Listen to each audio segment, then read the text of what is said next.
Piensan.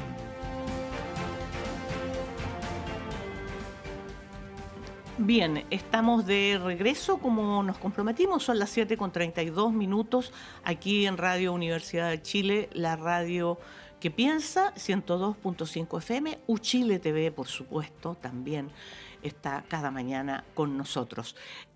Conversábamos al inicio de esta primera edición de Radioanálisis sobre la situación en Gaza, en qué va el conflicto que hay entre Israel y Hamás, pero que en la práctica es la invasión, ¿no es cierto?, que ha tenido Israel sobre la Franja de Gaza, las expectativas que instaló el presidente de Estados Unidos, Joe Biden, sobre una supuesta paralización, por lo menos de las actividades bélicas, cosa que ha sido relativizada, en fin.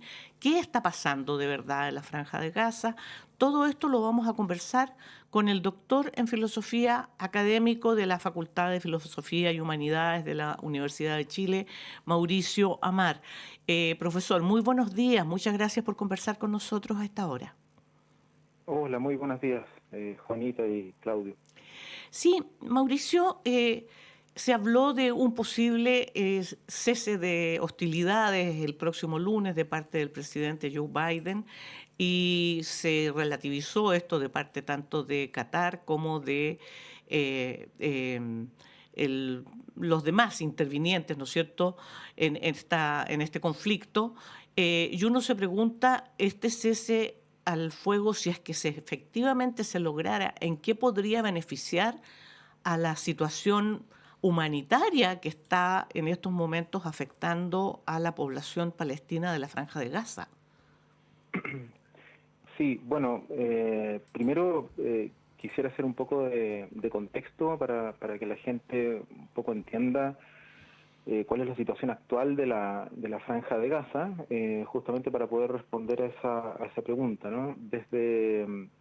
La verdad es que Gaza no solo vive un genocidio, sino que además está en el último tiempo eh, digamos, absolutamente bloqueada, ¿no? Está bloqueada la entrada de ayuda humanitaria, ¿no? De hecho, desde el 20 de enero que no ingresan efectivamente camiones con ayuda humanitaria a la franja. Esto está provocando que la población, ¿no?, entre en un proceso de muerte por inanición, ¿no? O sea, ya se están empezando a dar los primeros casos y Naciones Unidas ha planteado que lo que se viene en este sentido es algo terrible, ¿no? Es decir, estamos en un punto muy crítico en que o se recibe la ayuda humanitaria o miles o cientos de miles de personas pueden morir de inanición. Eso sumado al hecho de que la población de Gaza ha sido desplazada prácticamente desde que empezó la invasión de Israel el mismo 7 de octubre, la población se ha ido desplazando, Israel ha ido desplazando hacia el sur, ¿no? Específicamente ya hacia la zona de Rafah, ¿no?, que es el punto fronterizo con Egipto. El asunto ahí es que se ha concentrado más de 1,5 millones de personas en la zona de Rafah, y esta población civil, ¿no?, ha comenzado también a ser víctima de bombardeos aéreos por parte del ejército israelí, que ha cometido varias matanzas, masacres en los últimos días. Entonces la situación de la población civil de la Franja de Gaza es muy desesperada. O sea, por un lado está la situación alimentaria, la gente está comiendo lo que puede encontrar en el suelo, la comida de los animales. No hay agua potable, ¿no? Pero eso porque mucha gente dice, bueno, pero esto empezó el 7 de octubre. No, en realidad esto empezó en 1948, ¿no? Pero desde los años 2000, ¿no?, Naciones Unidas advertía, por ejemplo, que el agua de la Franja de Gaza está contaminada con metales pesados. El 97% del agua al año 2020 estaba contaminada con metales pesados, ¿no? Entonces estamos frente a una situación en la que ni siquiera la gente se puede abastecer de agua, ¿no? Eso en ese marco el gobierno de Estados Unidos ha intentado buscar una salida al conflicto, de alguna manera intentando salvar al gobierno de Benjamín Netanyahu, que tiene sus propios problemas internos en Israel, producto de la presión de la sociedad israelí. Una parte importante ha salido a las calles a manifestarse para que dimita Netanyahu. Y en esta idea de salvar la situación de manera completa, Estados Unidos ha planteado, y esto es en negociación también con Egipto, con Qatar, que se ven como actores relevantes para un proceso de posible mediación, intenta crear una situación de cese al fuego, pero hasta ahora lo único que se ha planteado es un cese al fuego momentáneo, es decir, un cese al fuego que permita la entrada de ayuda humanitaria, ¿no? Y se está intentando amarrar esto a un proceso de mayor envergadura, ¿no? En la que se busque que la Autoridad Nacional Palestina, ¿no?, se haga finalmente cargo de la administración de la Franja de Gaza, ¿no?, con el apoyo de Qatar, Arabia Saudita y el mismo Estados Unidos. Pero esta es una situación completamente irreal, ¿no?, porque resulta que la Autoridad Nacional Palestina, quizás no todo el mundo lo sabe y es un poco confusa la figura, ¿no?, pero en realidad es una administración palestina que no controla efectivamente territorio, sino que controla unos islotes dentro de Cisjordania, es decir, un territorio que está separado de la Franja de Gaza, y que especialmente en los últimos 20 años se ha convertido en una especie de, ¿cómo llamarlo?, como una suerte de oficina indígena de la propia ocupación israelí, de modo que carece de legitimidad entre los palestinos, ¿no? Entonces, en esa situación, ¿no?, lo que se está tratando de montar es una cuestión muy ficticia, ¿no?, que es la idea de que sea la Autoridad Nacional Palestina la que finalmente se haga cargo de los territorios del territorio de Gaza, ¿no?, cuando en realidad eso lo único que haría sería reforzar el proceso de ocupación del territorio de Palestina. Ahora, eso mismo, al mismo tiempo, ¿no?, choca con las pretensiones de Netanyahu, ¿no?, y del gobierno de Israel. Porque aquí hay una cuestión, yo no sé si ustedes han visto en los últimos días, los últimos meses en la prensa, que han empezado a aparecer conceptos que la verdad es que la humanidad parecía haber desterrado, ¿no? Conceptos como una solución final, conceptos como transferencia, desplazamiento, ¿no?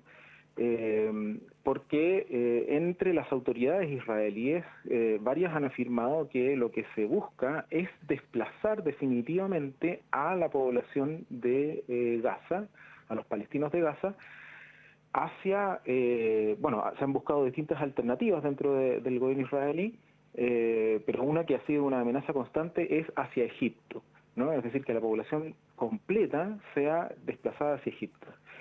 Y aquí tenemos que tener en cuenta un factor que es súper relevante, ¿no?, que es que frente a las costas de la Franja de Gaza hay gas, ¿no? Ese es un elemento fundamental.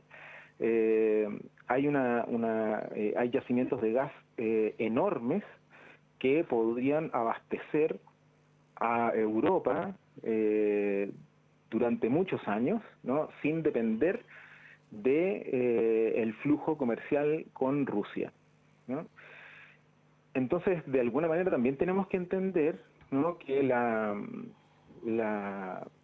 toda esta falta de apoyo, ¿no?, por parte de Europa, y en algunos casos una complicidad abierta con el genocidio que está cometiendo Israel, como es el caso de lo que ha ocurrido con Alemania, ¿no?, o con el Reino Unido, también está vinculado a intereses económicos, ¿no? Por otro lado, los palestinos también tienen la dificultad de que Egipto, que es un país que históricamente, ¿no?, ha sido un país muy importante dentro del mundo árabe, en realidad se ha convertido, digamos, en otro aparato cómplice de el bloqueo a la Franja de Gaza, ¿no?, y por tanto de la misma ocupación de Palestina. Entonces no sería de extrañar, ¿no?, porque de hecho han habido negociaciones y conversaciones en ese sentido, que el gas que está frente a Gaza, ¿no?, termine o busque ser explotado, digamos, por Egipto e Israel en conjunto, ¿no? Entonces, frente a eso, ¿no?, la llamada de un cese al fuego momentáneo, la verdad es que es una cuestión que no tiene... no tiene buena cara, digamos, ¿no? Profesor, recordar que estamos conversando con el profesor Mauricio Amar, doctor en filosofía, académico del Centro de Estudios Árabes Eugenio Chaguán de nuestra casa de estudios. Tomando en cuenta el escenario que usted nos describe, son muy pocos los estímulos que tiene actualmente Benjamín Netanyahu para parar esta ofensiva. ¿De qué otra forma entonces se puede detener toda esta situación? Porque al parecer no se ve una luz al final del túnel. Sí, mira, Claudio, lo que pasa es que efectivamente estamos en una situación muy complicada que no tiene respuestas fáciles, ¿no? Hay algunas cuestiones que parecerían indispensables, ¿no? Pero una de ellas creo que es conseguir, ¿no?, un alto al fuego definitivo, ¿no? Es decir, alguna negociación que rinda frutos es la que termine con un alto al fuego definitivo. Y la solución, o sea, si uno quisiera hablar de cuál es la solución a esto, bueno, en gran medida el cumplimiento de ciertas fórmulas que el propio derecho internacional ha planteado, ¿no? Es decir, la retirada del Estado de Israel de los territorios ocupados palestinos, ¿no? Pero estamos en una situación muy lejana de eso, ¿no? O sea, esto va a continuar. Y a lo que la comunidad internacional tiene que forzar, es decir, y en eso, por supuesto, nuestro país, por ejemplo, ha participado y debe seguir participando, ¿no?, es a presionar a las partes beligerantes, especialmente al Estado de Israel, ¿no?, para que llegue a una solución de cese al fuego definitivo y que abra las fronteras para salvar a una población que está muriendo ya por los bombardeos y por la inanición. Profesor, a propósito de lo que está diciendo, de que prácticamente es sin salida la situación, porque pensar que Israel se va a retirar en algún acuerdo, ¿no es cierto?, que se pudiera hacer en los próximos días, se va a retirar de los territorios ocupados, es muy difícil. Uno se pregunta qué es lo que puede pasar para que efectivamente ese cese al fuego definitivo se produzca. Y por otra parte, quiero aprovechar de preguntarle inmediatamente qué pasa con la gobernabilidad palestina. La Autoridad Nacional Palestina que está en estos islotes que usted mencionaba en la Cisjordania, acabamos de escuchar, ¿no es cierto?, que renunció el primer ministro, que hay todo un cambio, hay un movimiento político ahí con lo que es Fatah, y el conflicto que ha existido desde varios años con Hamas, que está instalado o estaba instalado antes de la invasión israelí en la Franja de Gaza. ¿Qué posibilidades hay de primero llegar a un acuerdo dentro de los propios palestinos para efectivamente empezar a negociar de manera conjunta su futura gobernabilidad y autonomía absoluta? Sí, bueno, respecto a ese punto, yo creo que también hay un paso que creo que es necesario dar, que es el reconocimiento por parte de Israel y de Estados Unidos de Hamas, ¿no?, como una organización negociante, ¿no? Hamas, dentro de la Franja de Gaza, ha coordinado a los distintos movimientos de la resistencia palestina, ¿no? Y la posición de Hamas a pesar de que se le vende, digamos, en la prensa corporativa, simplemente con el mote de terrorista, en realidad Hamas, desde los años 2000, ha vivido procesos de transformación interna muy importantes, al punto que también ha aceptado, ¿no?, la solución de dos estados, ¿no? Entonces creo que ahí hay una cuestión que es súper importante, porque Hamas debe ser reconocido como un actor dentro de esto, porque hay que decirlo, Hamas no solo es un movimiento de la resistencia de los palestinos, sino que tiene una enorme legitimidad y no está cerrado a las negociaciones, ¿no? Pero la posición de Israel en ese sentido ha sido muy dura, digamos, ¿no? En términos de simplemente tratarlo como un movimiento terrorista. Entonces creo que ese sería un punto de avance, ¿no? Poder reconocer a los actores que están en juego, ¿no? Y ahí poder sentarlos a la mesa en el reconocimiento de que los palestinos son una sociedad amplia, diversa, ¿no? Y donde jamás juega un rol importante. Y así también lo juega Al-Fatah, ¿no?, el partido de Mahmoud Abbas, el presidente de la Autoridad Nacional Palestina. También es un bloque importante dentro de la sociedad política palestina. El punto es que la Autoridad Nacional Palestina hoy día carece de legitimidad justamente porque se ha alineado con los intereses del Estado de Israel y de Estados Unidos, ¿no?, y ha marginado precisamente a Hamas del proceso de negociaciones desde hace muchísimo tiempo, ¿no? Entonces los propios palestinos tienen que llevar a cabo un ejercicio de reconciliación y de unidad nacional,